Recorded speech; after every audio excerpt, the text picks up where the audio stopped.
Salut, Nicolas pour Backshop. Je vous présente aujourd'hui le Samson Gomic qui est un micro à condensateur USB compact. Il vous servira pour vos vidéos sur YouTube, pour vos podcasts ou vos enregistrements voix ou musique. On va voir ça en détail. On va ouvrir le pack.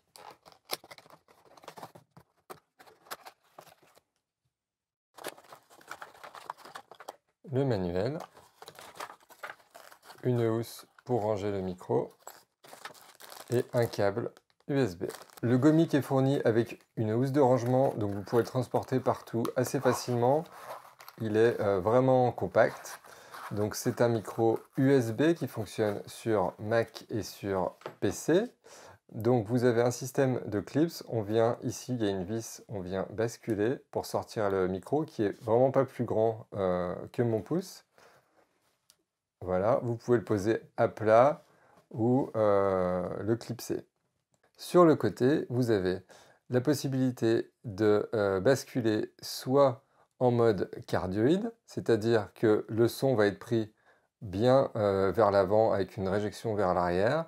Vous pouvez le basculer en mode cardioïde moins 10 dB, c'est-à-dire que si vous avez une source sonore trop puissante, vous avez à l'enregistrement la possibilité d'enlever 10 dB, ou en mode omni, ici, le rond, omnidirectionnel, c'est-à-dire que le micro va prendre le son qui vient de l'avant du micro et le son qui vient de l'arrière, donc tout autour du micro, comme si vous aviez une boule au-dessus de votre micro.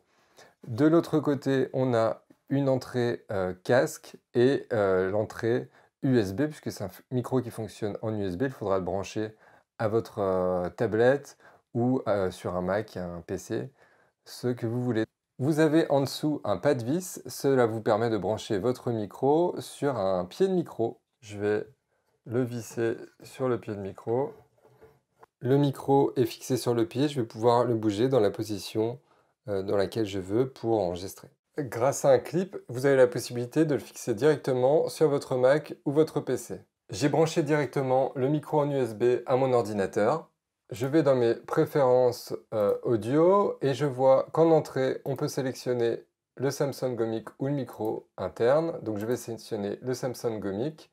Et puis en sortie, on peut aussi sélectionner le haut-parleur interne ou la sortie casque du Gomic. Donc forcément, il marque USB parce qu'il est connecté en USB, mais nous, on entendra bien le son via le casque.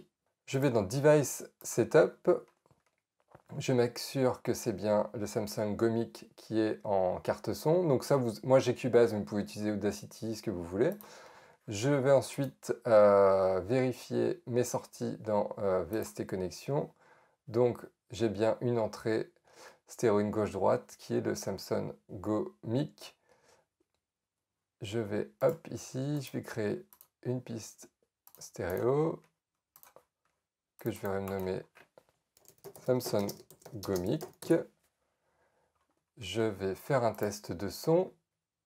Donc on voit quand je me rapproche du micro, les barres graphes qui marchent bien, et ce qui signifie que le son qui est enregistré, qui est pris, est celui du micro. Je vais enregistrer maintenant la prise de son pour que vous puissiez écouter.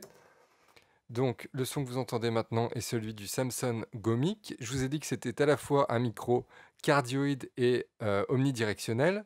Donc en cardioïde, la plage de fréquence est entre 80 et 18 kHz, ce qui signifie qu'ils ont mis un passe-haut à 80 Hz. Donc toutes les fréquences qui sont entre 0 et 80 ne sont pas enregistrées avec le Samson Gomic en mode cardioïde.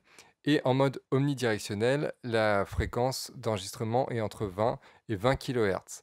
Donc, ce que j'ai oublié de vous préciser aussi, c'est que ce micro enregistrait en 16 bits 44 kHz ou au choix 48 kHz.